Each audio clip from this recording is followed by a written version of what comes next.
Wes Mas. Nah, Ayo, sudah ya, sudah. Terus ini ya, terus ini. Sudah ya. Kita mulai ya. Ayo Pak, kita mulai Pak. Kita mulai. Ayo Pak ya, kita mulai. Mulai. Ya. Sorry, Pak. Makan bubur saya jadi ingat kejujuran. Assalamualaikum warahmatullahi wabarakatuh. Waalaikumsalam warahmatullahi wabarakatuh. Jamaah yang terkasih dan dirahmati oleh Allah, kejujuran di negara ini sangat langka. Pada zaman Rasul itu sampai dijuluki Al-Amin karena kejujurannya. Dagangnya paling jujur lah. Bagaimana cara menumbuhkan kejujuran di kalangan dunia kerja kita ini yang sudah kita bahas dalam tajuk acara kita ngopi ngolah bikin perkara iman. Jadi monggo panjang dulu. Lagi. Santai aja Pak, sambil ngopi aja Pak. Ya. Jujur kacang hijau. Kalau Pak Yayan bilang begitu, saya jadi ingat. Memang kopi ini Enak. rasanya jujur. Namanya kopi ya pahit. Kalau kopi itu manis berarti tidak jujur. Tapi tambahin macam-macam. Tambahin Kalau berarti. gula itu manis Pak. Kalau kopi harusnya pahit. Jadi gitu ya. Baik. Banyak fenomena-fenomena yang kita hadapi. Kadang-kadang orang itu bilang bahwa kalau jujur nanti nggak bisa makmur. Kalau jujur nanti saya dapat apa? Dan lain banyak hal yang ungkapan-ungkapan itu muncul di kalangan masyarakat dan tentunya itu bisa saja dalam masyarakat tertentu. Tidak semua masyarakat. Nek jujur bakal ajur. Nah, jujur bakal ajur. Jujur. Jujur hancur gitu ya. Jujur hancur. Berarti nggak mujur. Ya, Jujur. Bukan bu ini Padahal kalau kita mengikuti tuntunan kita Rasulullah SAW, maka sebenarnya kita jujur itu akan mendapatkan rahmat dari Allah.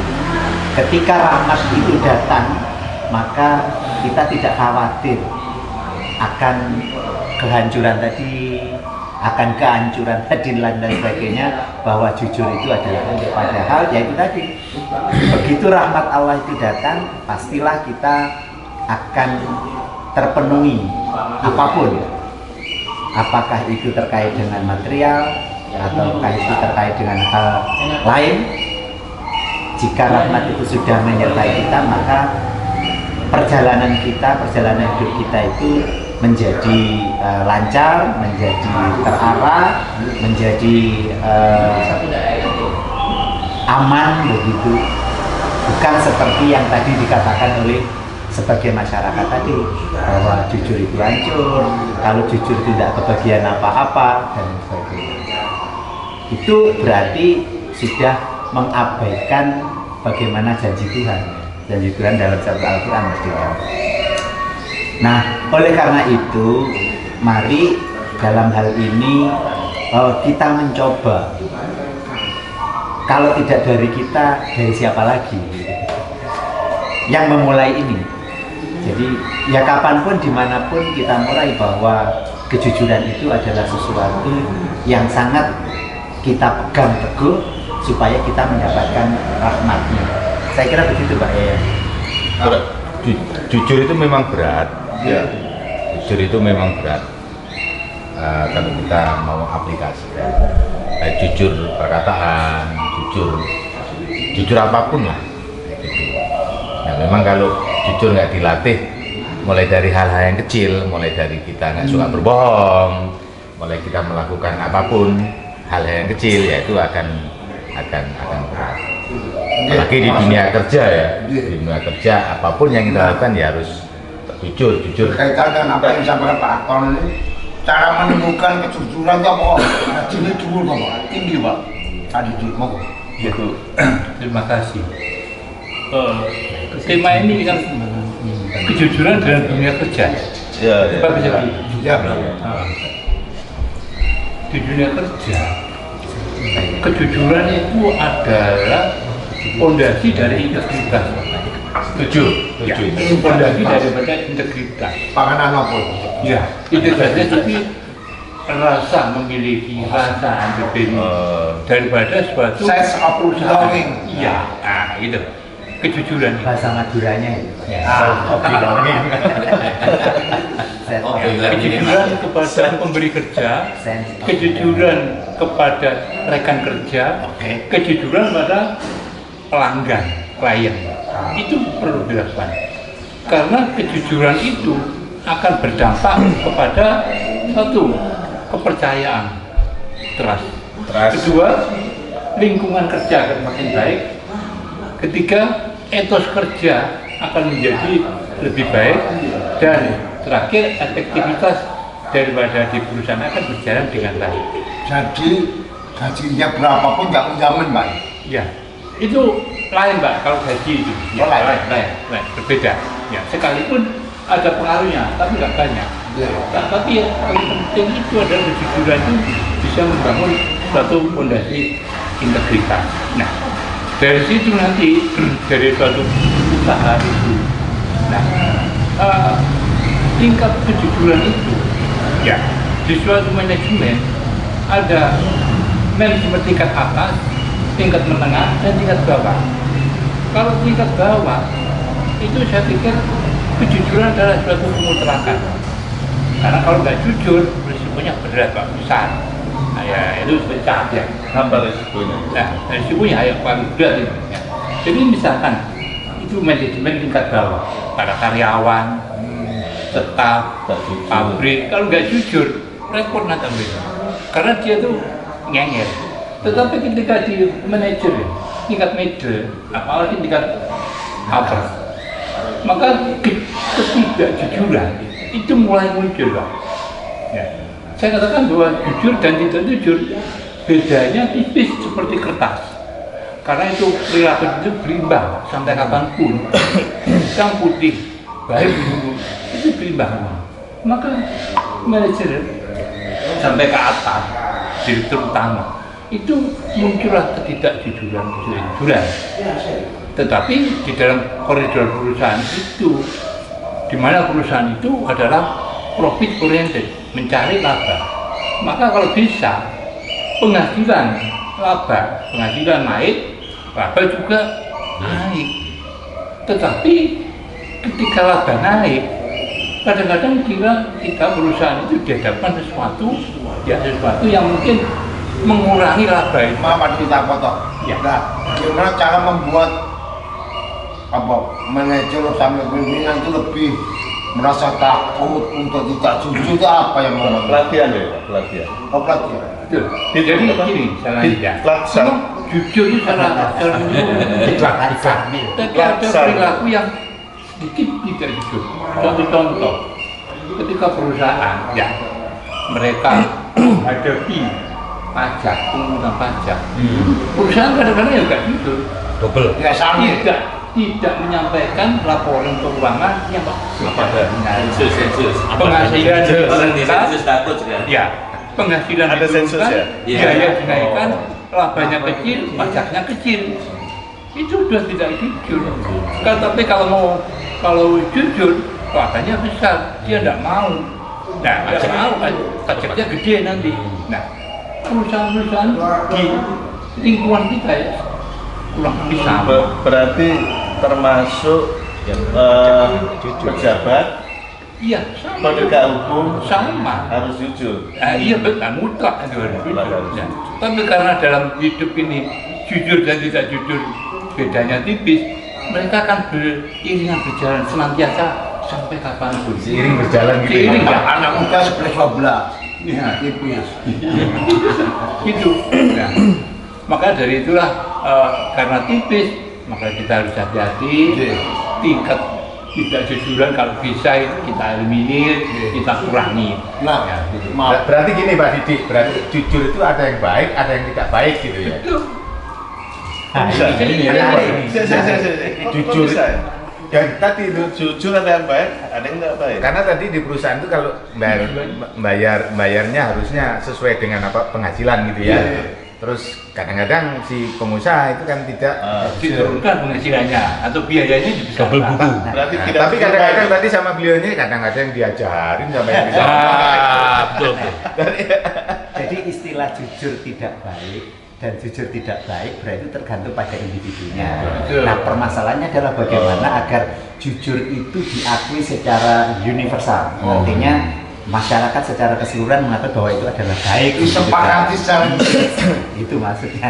Jadi kalau kita berbicara secara individu, secara kelompok, pastilah mana yang menguntungkan bagi kelompok atau mana yang menguntungkan bagi individu itu akan dikatakan baik. Bisa jadi tidak jujur, itu dikatakan baik. Karena apa? Karena menguntungkan. Tapi ketika itu tidak menguntungkan, kejujuran itu maka dianggap tidak baik.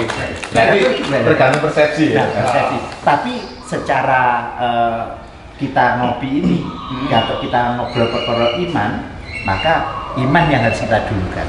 Di mana enggak datang, Pak. betul, iman tidak datang, tapi selalu ada di hati. Setuju. Nah, makasih Pak Yoto. Cara menemukan, mengajarkan kejujuran itu tidak dini di lingkungan keluarga itu seperti apa, Pak? Ya, kalau sejak dini ya tugas orang tua ya. Tugas orang tua, Iya, konsisten. tugas orang tua. Ngarang anaknya kayak dewe ke main HP. Iya, mendidik anaknya untuk jujur sekecil apapun. Bagaimana caranya? Kita beri contoh. Ya, jangan sampai kita beri contoh yang tidak baik pada anak-anak sehingga mereka bisa meniru kita, walaupun kecil saja. Ya, gini Pak ya. Memang kejujuran itu personal ya. Setiap individu kan harus punya rasa itu. Sini. Hari ini Anda makan apa? Bijak. Hari ini makan apa? Bijak. Kadang-kadang. Kalau kita melihat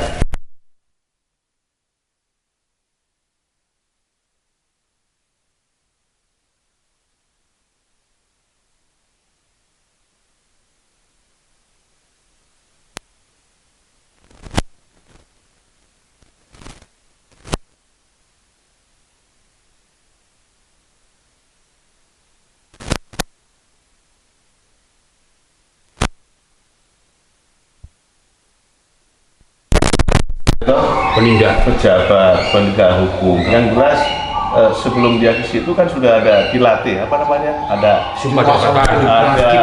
Diklatsar entah apa namanya itu ya. Masih merabutin. Artinya kan dia sudah biar semuanya punya integritas. Tapi dia nggak jujur. Pertanyaannya apa? Masa nggak tahu berangkas 1,5 meter yang berada di situ punya siapa nggak tahu. Jujur deh.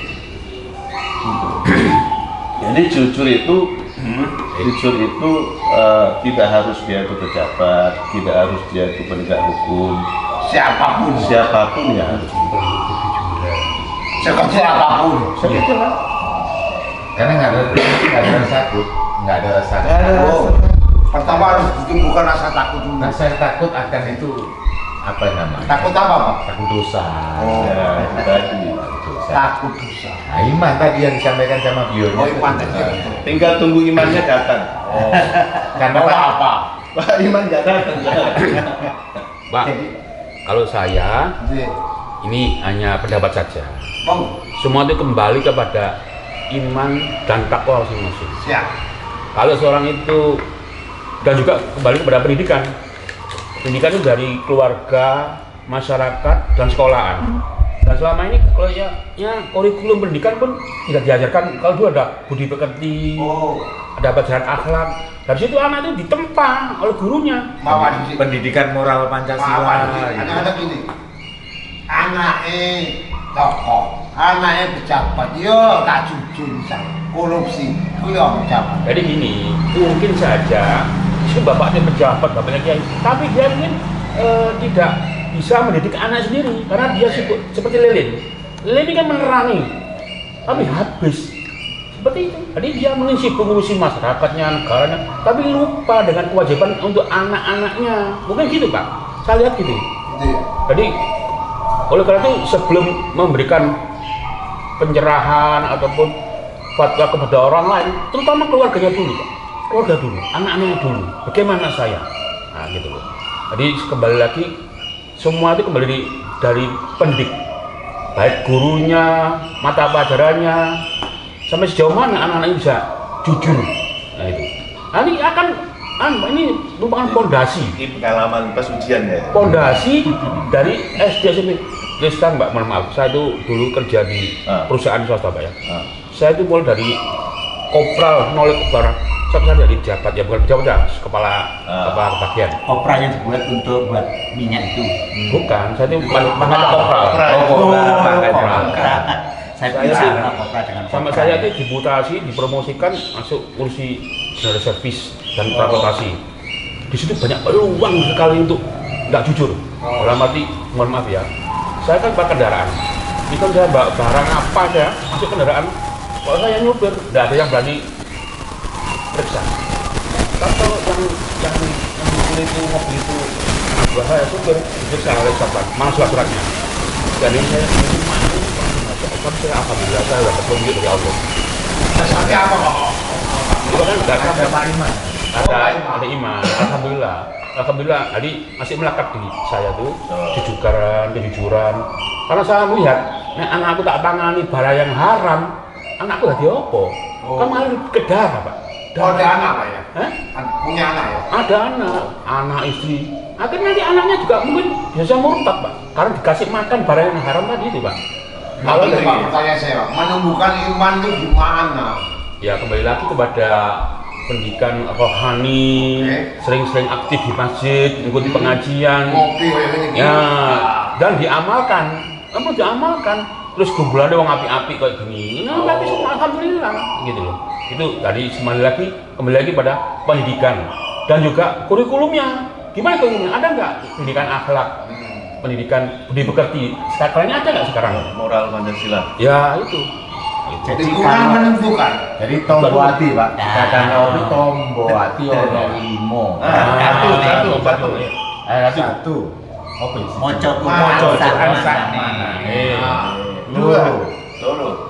Apa meneh? Bukan soleh kumpul. Wah, soleh kumpul. Pak. Kalau nggak kumpul dengan orang-orang yang soleh, pastilah hatinya akan berputar-putar. Tidak ada tujuan yang pasti. Nah, kumpulannya panggil besi ya, ambulnya besi. Ya. Nyawati ya, menyala. Ya. Cuman saya itu pengen tahu gimana ambune besi. Pak. Ya. Oh, berarti belum pernah mendekat Pak ya? Belum kelas ya? Sangit ya. Nah, kemudian ketika terjadi ketidakjujuran itu saat ini sedang disidik dan dijatuhi hukuman yang agak berat. Ini apakah salah satu cara kalau menurut Pak Didi? Mengenai hukum ya, Hukuman, Pak. Sanksi. Sanksi yang terkata. Ya.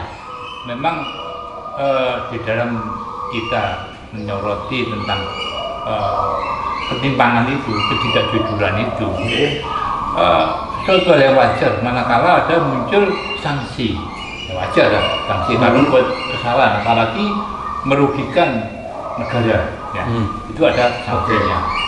Nah, cuman ketika berbicara tentang hukum, kadang-kadang mereka ya berbelit untuk menerapkan masih ya, berbelit-belit ya. Misalkan contoh saja penerapan undang-undang untuk pengambilan aset koruptor itu sekarang itu ya masih terkatung-katung dengan alasan melanggar hak asasi manusia, terus nggak bisa dijual sekarang. Nah, semua itu tergantung daripada niat baik, ya, niat baik dari manusia itu sendiri. Hanya di Indonesia orang korupsi itu ketika dibawa misalnya di KPK, di Kejaksaan, mereka masih ketawa, dada gitu lah. Di tempat lain ramah sama orang. Lihat dada pakai jempol, Bangga. ya itu. Karena di Cina gelisah Pak, nggak berani begitu. Di mana? Di Cina, negara Cina, nggak berani dada. Dia menunduk karena tahu hasilnya pasti hukuman mati. Nah, itu maka dia itu Berarti sudah kayak kasus yang rame ini ya terus pantas ya hukuman mati ya. betul. Tapi DPR paling menentang itu di rumah. Saya dengar tadi seperti Febri itu. Maaf Pak, istilah dimiskinkan dia dan keluarganya juga Anda setuju? Sangat setuju. Karena apa? Yang menikmati bukan dia saja. Ya. Karena apa? Mereka telah melakukan TPPU, nah, pencucian uang, money laundry. Ya, money laundry itu menghilangkan jejak perjalanan uang itu. Jadi hati-hati Pak Sandi katanya mau bikin bisnis cuci Terus uang. malah sekarang, Iya, makanya hati-hati itu. ya, malah sekarang pemerintah menerbitkan obligasi merah putih yang bebas dari hukum. Obligasi merah putih milik siapa? Milik Danantara. Apa? Danantara itu lembaga yang mereka mengumpulkan dividen-dividen dari BUMN seluruh Indonesia. Nah, itu bisa cari utangan kepada masyarakat berupa obligasi yang bebas dari hukum. Nah, bebas dari hukum. Ini kan cara-cara pemerintah cari uang yang nyerempet bahaya. Kenapa? Bebaskan dari hukum. Karena nanti malah menjadi ajang untuk pencucian uang. Hasil korupsi terus diberikan obligasi dapat bunga. Nah, ini tidak aman, dituntut dari hukum. Iya. Terus pajak nggak bisa terus pajak, nggak bayar pajak malian. Nah, itulah nyerempetnya pemerintah Indonesia dengan adanya obligasi merah putih dan antara yang menerbitkan. Nah, gak karuan. Akhirnya yang ekstrim, misalnya cari pemasukan SPBU juga juga ngawur sekarang udah. Ya. Bayangkan padahal Pertalite ini disubsidi untuk rakyat. Iya. Ya. Kok dia ambil lagi? Ya, sudah sehingga menghadapi seperti itu repot sekali. Oke, makasih. Jadi kalau ada ketidakjujuran itu seringkali pimpinan yang disalahkan. Pimpinannya nggak jujur, konten jujur. Pak Saudi gimana? Ya, jadi kembali lagi sekarang ini namanya itu sudah menjadi fenomena yang sangat-sangat terlupakan, Pak. Terlupakan. Seringkali ada ungkapan jujur itu tadi. Sing halal angel. Angel komune Sing halal. Sekarang ki angel komune sing halal.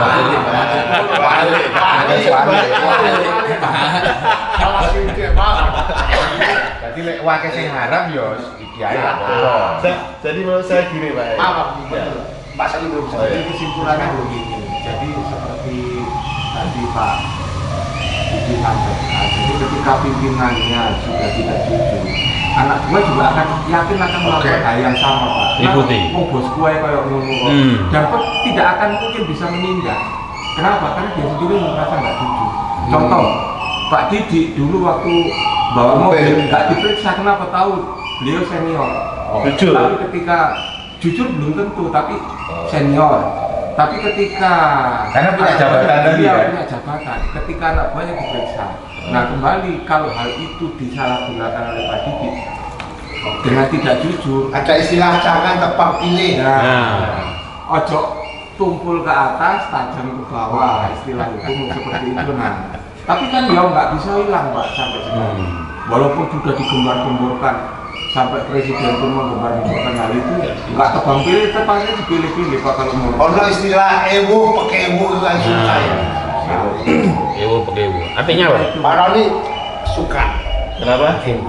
Benar tadi katanya. Ya, pokoknya sekarang itu siapapun ya penegak hukum, pejabat, itu tobat aja lah. Nggak jujur ya. Tobat eling mati. Tobat. Ya. Jeru ini Pak. Iya Pak, harus tobat. Cek negara makmur. Ya negara makmur, tobat sih. Tapi penegakan hukum tetap jalan. Karena dia tersandung itu ya tetap proses hukum berjalan. Ini sesuatu yang berat Pak ya. Kenapa saya Stop, katakan berat? Oh, iya. Yang namanya taubatan massal itu kan berat. Zaman kehidupannya Rasulullah itu tidak pernah terjadi taubat secara massal. Bahkan ada sahabat dekat saja yang di belakang itu masih cari-cari kesempatan untuk tidak jujur. Oh, Pedagang ada Ya, dan lain sebagainya. Sehingga apa? Inilah isi dunia. Inilah isi dunia. Memang dunia itu ada, tadi seperti apa katakan Pak Didi, ada malam, ada siang, ada putih, ada hitam, ada yang baik dan ada yang tidak baik, ada yang jujur, ada yang tidak jujur. Ini adalah suatu fenomena kehidupan yang akan terus berjalan. Ada malaikat, ada setan, sehingga ini selalu ada. Dengan demikian maka sampai kapanpun ini sulit. Namun kita jangan terbawa pada yang kurang baik. Di lingkungan kita ini, di ngopi kita ini, ngobrol seputar iman kita ini, kita tingkatkan iman kita, sehingga dengan begitu maka kita akan mengarah kepada bagaimana menjadikan kelompok ini yang lebih baik, sehingga malaikat yang akan mengiringi, tapi bukanlah syaitan yang akan mendampingi. Kan seperti itu. setan ketemu setan, Nah, setan yang lain melindungi. Itu. Jadi, Setan ya, setan ketemu jin. Makanya namanya lingkaran setan. Nah, itu Pak.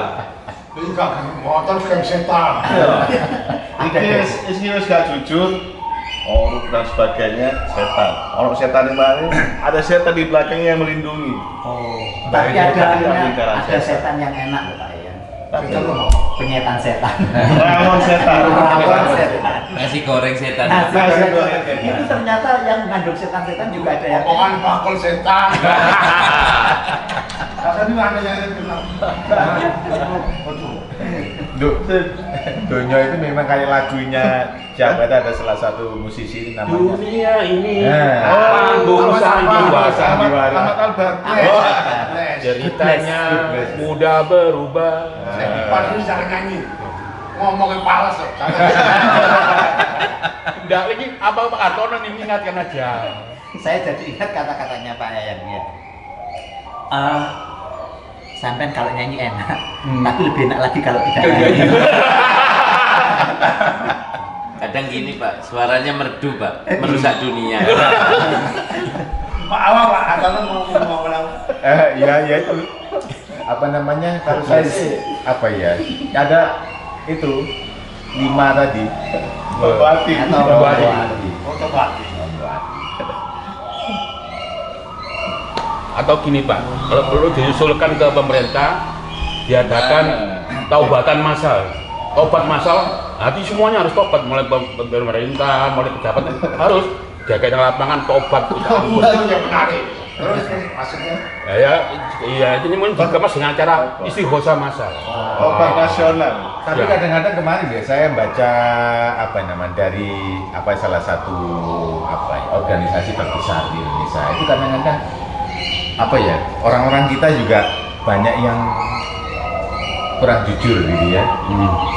Banyak yang kurang jujur dalam haji mungkin di korupsi, Nggak takut sama Tuhan. nggak takut sama Tuhan. menurut catatan departemen yang paling korup adalah itu kan lucu, ini ngurusi Agama. agama yang paling korup. Makanya itu Lagi. kayak piye tulisannya. Banyak kesempatan ini Pak ya, banyak kesempatan. Tapi akhir-akhir ini kita juga berharap Pak. Berharap bahwa dengan adanya kementerian tersendiri yang ngurusi haji itu ada sedikit harapan dalam hati bahwa di Mekah itu akan dibangun kompleks khusus Perkampungan haji. perkampungan haji. Kemudian dana haji yang kemarin-kemarin itu Bocor. sekian, maka jamaah haji sudah bisa diturunkan sekian juta. Kemudian ada lagi juga bahwa apa itu istilahnya, antrian yang cukup panjang. Yang lalu-lalu antrian sudah sampai 30 tahun.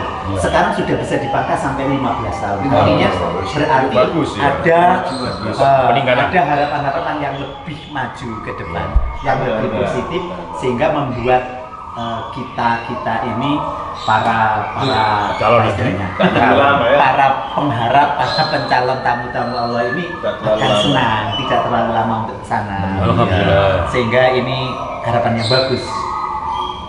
Ada perubahan yang positif. Ada harapan yang positif. Ada yang mau berpendapat sih? Ya kembali lagi permasalahan jujur tadi itu ya, poinnya itu akhlak. Bagaimana membangun akhlak mulia, Akhlakul karimah. dari keluarga, masyarakat, dan tentunya para alim ulama juga banyak dan pernah kali, dan juga khususnya guru, baik guru, dosen itu memberi contoh bagaimana di figur ya yang jujur itu bagaimana. Cukup Ini mari kita coba kok. Kita coba. Ya kadang-kadang sama saya. Pokok, ini pokok. ya itu aja. Ya mudah-mudahan negara kita tetap aman sentosa, rumah ripalo jinawi, toto tentrem apa tuh nantinya. Kacang lah. Itu aja. Baidatun. Warokun gofur.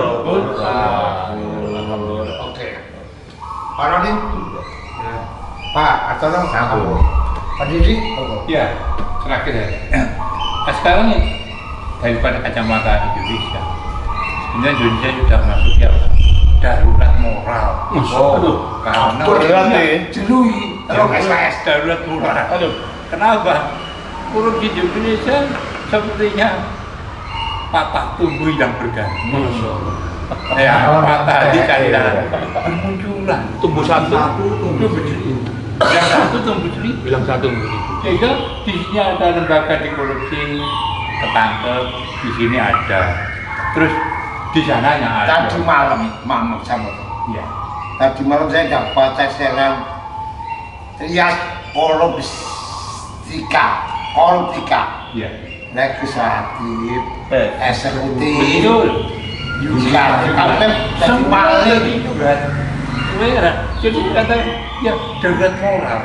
Jadi kalau darurat moral berarti misalnya isi kosa, ya di lapangan implementasinya, perbaikan perangkat hukum. Itu hanya saya bisa Iya. Itu. Jadi wacana, seremoni. Iya, gitu. Jadi karena mereka juga terlibat, apakah itu eksekutif, legislatif, yudikatif, semua terlibat. Nah, makanya itu kadang-kadang kita berpikir dimulai dari mana sih? Nah, dimulai dari mana gitu? Ya, memang dari diri kita. itu ya, Dari dimulai kita. dari kita, Iya. individu. Kalau nggak kita, kan siapa nggak lagi? siapa Iya. lagi? Kalau nggak dari sekarang, Iya, sekarang Kapan lagi? Itulah Kalau kita dari yang kecil, di Indonesia umat Islam itu banyak. dari yang kecil. Tapi kalau Iya. hanya sekedar apa ya? Hanya sekedar ritual, tidak diimplementasikan atau diapakan, ya gitu. Hanya sekedar Omong-omong. sholat, omong-omongan. Kalau memperingati apa, rame, semarak gitu. Tapi dalam implementasi kehidupan sehari-hari kita nggak tahu betul-betul diimplementasikan atau tidak, kita juga tidak tahu. Tapi nyatanya seperti itu. Nah, Kondisinya. eksekutif ya, eksekutif. Terima kasih. Terima kasih. Pemirsa, jamaah, dimulai dari diri kita masing-masing untuk berlaku jujur, sekecil apapun, dimanapun, kapanpun, Sebagai apa? Minumlah kopi. sebagai apapun, ngopi lah kita. Oke, Kopi tidak pernah bohong. Ya.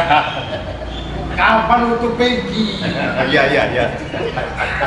Jadi intinya kita masing-masing harus berlaku jujur. Terima kasih, bagaimana kesimpulan kembali ke Anda. Assalamualaikum warahmatullahi wabarakatuh. Waalaikumsalam warahmatullahi Wabarakatuh. Ini seru sekali ya mata kami.